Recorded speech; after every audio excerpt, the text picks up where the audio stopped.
Hello guys, welcome to BSN vlogs. ఇది నిన్న mini vlog అనమాట. అంటే నిన్న ఫ్రైడే కాబట్టి ఫ్రైడే రోజు మినీ వ్లాగ్ అనమాట.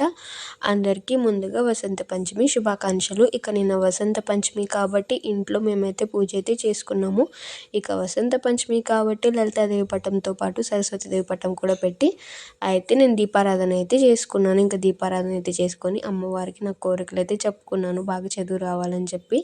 ఇంకా అలాగే సరస్వతీదేవి దగ్గర నా బుక్ అయితే పెట్టుకున్నాను. బుక్ మీద ఓం అని రాసి ఇంకా అలాగే శుక్లాంబరధనం అయితే చదివి వినాయకుని దగ్గర అయితే అక్షింతలు అయితే వేసుకున్నాను. ఇక్కడైతే నేను సరస్వతి నమస్తుభ్యం అయితే చదువుతున్నాను. ఇక అయిపోయాక అలాగే నిన్న ఫ్రైడే కాబట్టి లలితాదేవి దగ్గర మణిద్వీప వర్ణన కూడా అయితే చేసుకున్నాను. మణిద్వీప వర్ణన చేసుకుంటూ పారాయణం కూడా అయితే చేసుకున్నాను. ఇక పారాయణం అయిపోయాక లాస్ట్లో హారతి అయితే ఇచ్చాను. మీరు నిన్న వసంత పంచమి ఎలా జరుపుకున్నారు కూడా కామెంట్ చేయండి. అలాగే మా పూజలు అనిపించింది కూడా కామెంట్ చేయండి. బాయ్ గైస్, నెక్స్ట్లో కలుద్దాం.